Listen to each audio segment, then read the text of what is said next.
Hi students, हमारा आज का जो टॉपिक है वो है मियोसिस। तो आप जो है वो देख रहे हैं वीडियो का पार्ट नंबर 2। इससे पहले मैंने जो मियोसिस की वीडियो रिकॉर्ड करवाई है उसमें मैंने स्टार्ट से तमाम चीज़ें बताई और मैं पहुंच गया था प्रोफेज 1 पे। ठीक है स्टूडेंट्स, तो हमारा जो मैंने आपको बताया था कि मियोसिस की दो टाइप्स हैं, मियोसिस 1 एंड मियोसिस 2। अंडरस्टैंड? तो इसलिए जो स्टूडेंट ये वीडियो डायरेक्ट देख रहे हैं वो मस्ट जो हमारी मियोसिस का लेक्चर जो है लेक्चर नंबर 5 होगा शायद, क्योंकि ये जो लेक्चर है ये 6 है।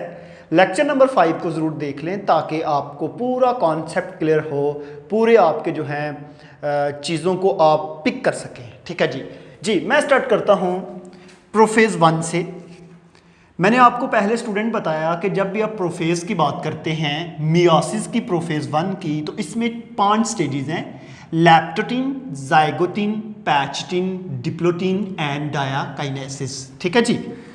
जब भी आप मेटाफेज 1 की बात करते हैं ना, दोनों पोल पे बाईपोलैरिटी है, दोनों पोल पे सेंट्रियोल्स हैं।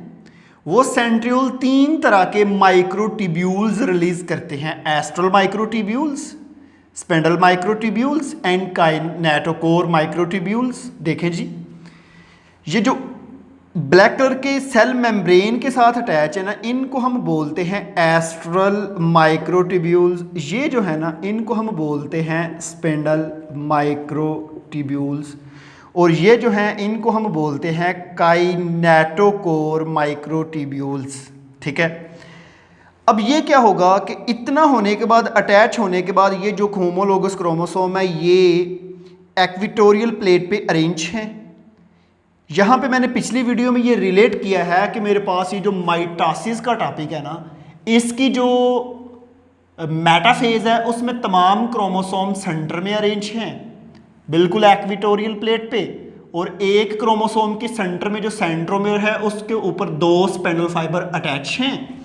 यहाँ पे अगर आप देखें तो एक क्रोमोसोम की सेंट्रोमियर के ऊपर 2 स्पेंडल फाइबर अटैच नहीं है, एक ही स्पेंडल फाइबर अटैच है। उसके बाद नेक्स्ट जो हमारा फेज है वो है एनाफेज। जब भी स्टूडेंट आप एनाफेज की बात करते हैं ना, ये जो स्पेंडल माइक्रोट्यूब्यूल्स है ना, ये एक दूसरे के ऊपर ओवरलैप करती हैं। पिछली वीडियो जो माइटोसिस की थी उसमें मैंने बताया था कि इसके सेंटर में बॉल की तरह के प्रोटीन होती हैं जिसको हम मोशन प्रोटीन भी कहते हैं, क्योंकि ये बॉडी को मूवमेंट करवाती हैं। एक्टिव प्रोटीन भी कहते हैं।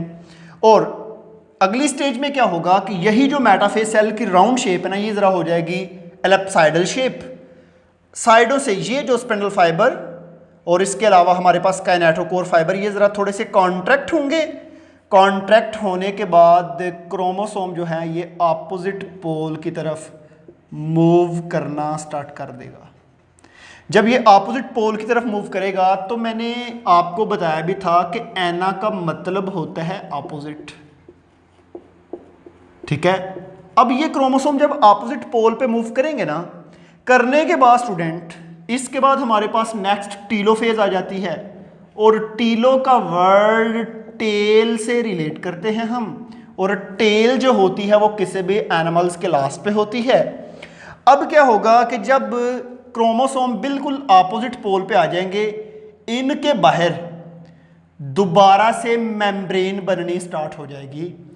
ये जो टीलोफेज है, ये बिल्कुल टीलोफेज 1 जो है ये बिल्कुल प्रोफेज 1 के अपोजिट है, क्योंकि आपको पता है कि प्रोफेज 1 में बाहर से न्यूक्लियर मेम्ब्रेन टूटती है, सेंट्रियोल अपोजिट पोल पे मूव करते हैं।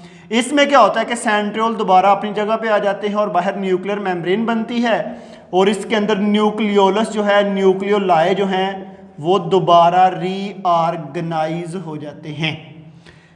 दो स्टूडेंट, आपको पता है मैंने स्टार्ट जब माइटोसिस जिस दिन किया था तो मैंने बताया था कि सेल के डिवीजन के 2 स्टेप हैं। एक को बोलते हैं कैरियोकाइनेसिस, दूसरे को बोलते हैं साइटोकाइनेसिस। डिवीजन ऑफ न्यूक्लियस, देखें इस सेल में एक न्यूक्लियस था, अब सेल में हो गए हैं 2 न्यूक्लियस। तो जब 2 न्यूक्लियस हो गए, इसकी न्यूक्लियस की डिवीजन हुई जिसको हम बोलते हैं कैरियोकाइनेसिस। अब क्या होगा, अगली स्टेज पे ये जो वाइट कलर का साइटोप्लाज्म है इसकी भी डिवीजन हो जाएगी। जब इसकी भी डिवीजन हो जाएगी तो डिवीजन के बाद हमारे पास सेल 2 बन जाएंगे, तो न्यूक्लियस डिवाइड होगा, इसको हम बोलते हैं साइटोकाइनेसिस। ठीक है जी। लें जी, हमारे पास ये हो गई जी मियोसिस 1। मियोसिस 1 में चारों स्टेप जो है वो कंप्लीट हो गए। मियोसिस 1 के अंदर जो है वो क्या क्या है। अच्छा, यहाँ पे एक चीज़ है, मैंने आपको जब मियोसिस वाला टॉपिक स्टार्ट किया था तो मैंने आपको एक चीज़ बताई थी। मेरे पास एक सेल, उसमें 46 क्रोमोसोम, उससे बने 2 सेल, दोनों में कितने क्रोमोसोम आए? Half half. क्योंकि अगर आप देखें मेरे पास यहां पे 4 क्रोमोसोम थे, 2 क्रोमोसोम इधर चले गए, 2 क्रोमोसोम इधर चले गए। जाने के बाद जब ये सेंटर से 2 में डिवाइड हुआ तो एक सेल से जो 2 सेल बने हैं दोनों के अंदर 2-2 क्रोमोसोम हैं। लेकिन एक चीज याद रखनी है, दोनों के अंदर 2-2 क्रोमोसोम है। पेरेंटल सेल में 4 क्रोमोसोम थे, तो 4 क्रोमोसोम के बाद जो डॉटर सेल बने हैं उनमें 2-2 क्रोमोसोम हैं। इसका मतलब है इस डिवीजन को हम रिडक्शनल डिवीजन भी कहते हैं। रिडक्शनल डिवीजन के बाद एक चीज सिर्फ याद रखनी है कि दोनों डॉटर सेल के अंदर जो क्रोमोसोम है ना वो रेप्लिकेटेड फॉर्म में है। किस फॉर्म में है? रेप्लिकेटेड फॉर्म में। क्योंकि हमारे पास ये एक क्रोमोसोम है, सेल साइकिल के अंदर से जब इसको पास करवाया जाता है तो ये क्रोमोसोम डिवाइड होके अपनी कॉपी बना लेता है जिसको हम बोलते हैं सिस्टर क्रोमाटिड्स बना लेता है जिसको हम बोलते हैं रेप्लिकेटेड फॉर्म ऑफ क्रोमोसोम। ठीक है जी। लें जी, चले जी, मैं आपसे पूछता हूं, मियोसिस में सबसे पहले हमने मियोसिस 1 स्टार्ट की, हमने पढ़ा था prophase 1, then metaphase 1, telophase 1 and anaphase 1। ये पढ़ने के बाद जो पेरेंटल सेल था उसमें 4 क्रोमोसोम थे, डाइप्लॉइड था। उससे जो डॉटर सेल बना ना, उस डॉटर सेल के अंदर 2-2 क्रोमोसोम है दोनों के अंदर, लेकिन दोनों ही रेप्लिकेटेड फॉर्म में है। ठीक है जी। देखिए स्टूडेंट, अब यहां से हम एक क्रोमोसोम उठा लेते हैं। अब मेरी बात सुननी है, आपको पता है कि जो माइटोसिस है ना, माइटोसिस में क्या होता है कि हमारे पास अगर ये क्रोमोसोम है रेप्लिकेटेड फॉर्म में, तो जब माइटोसिस में डिवीजन होती है तो रेप्लिकेटेड फॉर्म में क्रोमोसोम जो है सेंटर से अलग हो जाते हैं ऐसे एनाफेज में जाकर। तो हमारे पास जो क्रोमोसोम रेप्लिकेटेड फॉर्म में था, इसमें भी 2 क्रोमोसोम, इसमें भी 2, ये जब आगे 2 में डिवाइड होगा, ये भी आगे 2 में डिवाइड होगा, तो हमारे पास नेक्स्ट बनने वाले जो 4 सेल है ना, 4 सेल हैं उनके अंदर इस तरह क्रोमोसोम होंगे। ठीक है। तो मैंने चैप्टर मियोसिस स्टार्ट करते वक्त ही बताया था कि एक डाइप्लॉइड सेल से कितने हैप्लॉइड सेल बनते हैं? 4। 2 नहीं बोलना, ये 2 हैप्लॉइड सेल बनते हैं। इनकी फर्दर क्या होती है? माइटोसिस। आपको पता है कि मियोसिस 2 100% लाइक अ माइटोसिस, वो बिल्कुल माइटोसिस की तरह की है।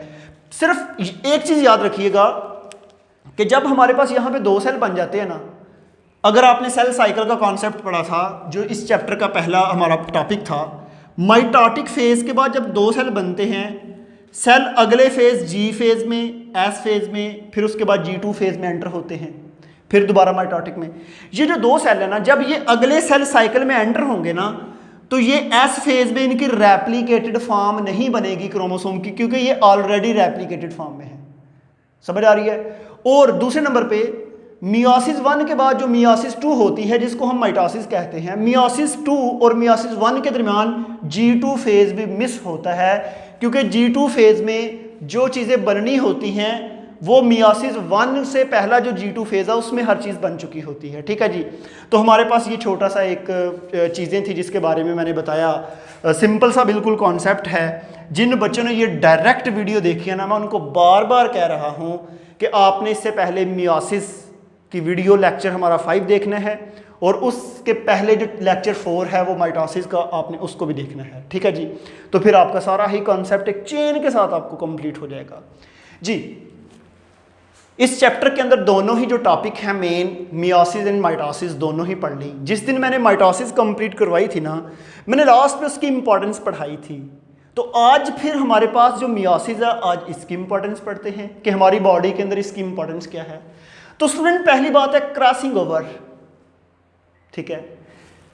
प्रोफेज के आपने 5 स्टेप पढ़े थे, लैक्टोटीन, जाइगोटीन, पैचिटीन, डिप्लोटीन एंड डायाकाइनेसिस। जो पैचिटीन है ना, आपको पता है कि जब इसमें रेप्लिकेटेड क्रोमोसोम एक दूसरे के ऊपर ओवरलैप करते हैं, क्याज़मेटा फॉर्मेशंस बनाते हैं, तो मैंने बताया था कि डीएनए शफल होता है, उसको हम कहते हैं क्रॉसिंग ओवर।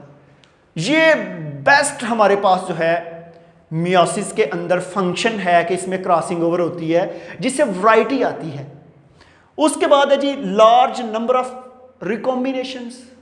आपको पता है कि एक मेल है, उसकी बॉडी में इतनी टाइप के स्पर्म, मिलियंस की तादाद में स्पर्म होते हैं, उन तमाम स्पर्म के अंदर कॉम्बिनेशन डिफरेंट है।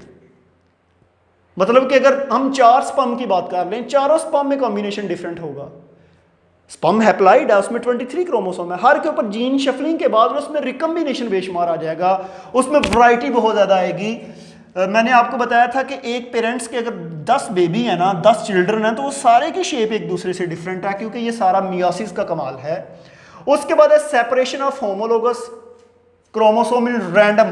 देखें, मैंने आपको बताया था कि ये वाला क्रोमोसोम नंबर 1 का होमोलोगस है, ये जो 2 है 2 का होमोलोगस है। अब एक चीज और है, देखें, जब इसकी एनाफेज होनी है ना, इस 1 का पहले ये दोनों आए मदर से, ये दोनों आए फादर से। सुनना जरा गौर से, ये मतलब पॉइंट मैं क्लियर करने लगा हूं। ये दोनों मदर से आए, ये दोनों फादर से आए, क्योंकि आपको बड़ी डिटेल में इस पर डिस्कशन हो चुकी है।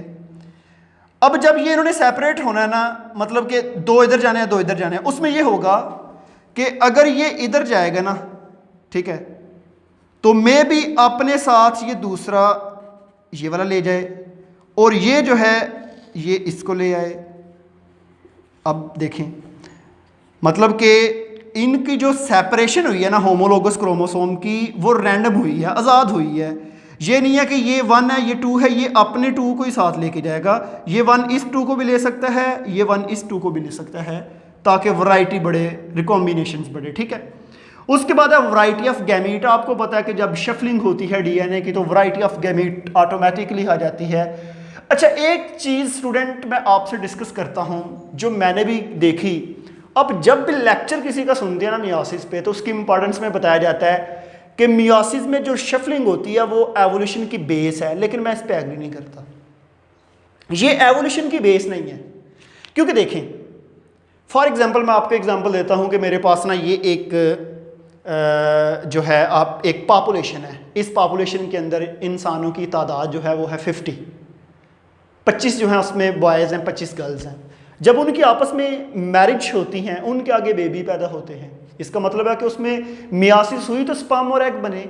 लेकिन क्वेश्चन ये है कि एवोल्यूशन कैसे हो सकता है? एवोल्यूशन तो तब होता है जब कोई नई जीन आए पॉपुलेशन के अंदर, या कोई जीन रिलीज हो। इसमें तो वही 50 जीन है, वो जस्ट शफल हो रही हैं आपस में, मतलब कि एक क्रोमोसोम से दूसरे में, दूसरे से दूसरे में, नई जीन तो बाहर से आई कोई नहीं है, तो कैसे जो है वो पॉपुलेशन चेंज हो जाएगी। एक चीज़ और मैं इसकी बेस्ट एग्जांपल बताता हूं कि मेरे पास ना 25 लोग ऐसे हैं जिसके आई कलर ब्राउन है, और 25 ऐसे हैं जिसके आई कलर ब्लैक है, ठीक है। अब जब उनकी शादियां होंगी, उस पॉपुलेशन में कोई ग्रीन या येलो कलर के आई वाले बच्चे नहीं पैदा होंगे, वही वो ब्लैक ब्राउन ही पैदा होंगे। तो इसलिए ये जस्ट जीन शफल होते हैं, ये एवोल्यूशन की बेस नहीं है। समझ आ रही है? तो उसके बाद हमारे पास जी वही बात मैंने बताई कि पेरेंट्स के ब्रदर एंड सिस्टर्स, एक पेरेंट्स के इतने बच्चे हैं, वो ब्रदर एंड सिस्टर डिफरेंट हैं। ये सारा मियोसिस का कमाल है, क्योंकि पैचिटिन के अंदर जो है वो शफलिंग हो रही होती है, क्रोमोसोम रैंडम जो है, सैग्रीगेशंस भी होती है।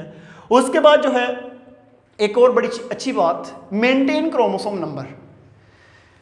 स्टूडेंट, मियोसिस के टॉपिक नंबर 1 में जो मैंने बताया था कि मदर से 23 क्रोमोसोम, फादर से 23 क्रोमोसोम, दोनों मिलके जाइगोट के अंदर 46 क्रोमोसोम, ठीक है।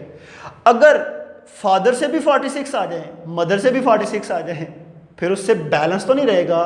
फिर आगे होमो सैपियन स्पीशीज के अंदर जो नंबर ऑफ क्रोमोसोम का बैलेंस है वो तो नहीं रहता। इसका मतलब है नंबर ऑफ क्रोमोसोम का जो बैलेंस होमो सैपियन स्पीशीज के अंदर होता है, वो किसकी वजह से है? वो मियोसिस की वजह से है। मियोसिस के बगैर उसका बैलेंस रखना बहुत मुश्किल है, ठीक है जी। और ऐसे ही एक चीज और, जनरेशन टू जनरेशन जो है वो नंबर ऑफ क्रोमोसोम बैलेंस रहते हैं। उनके अंदर जो है वो इंक्रीजिंग नहीं होती। लेकिन लास्ट पे मैं आपको एक क्वेश्चन बताऊं, उसमें ये है कि अगर मियोसिस ना हो, पूरे पूरे क्रोमोसोम आ जाएं मदर और फादर से, मिलने के बाद जो जाइगोट बनेगा उसके क्या कंसिक्वेंसेस होंगे, ये क्वेश्चन मैं आपके लिए छोड़ता हूं। मैं अपने टॉपिक को आज यहां पे वाइंड अप करता हूं, तो इसके बाद जो है हम मिलेंगे नेक्स्ट वीडियो में। तो स्टूडेंट आज के लिए थैंक यू।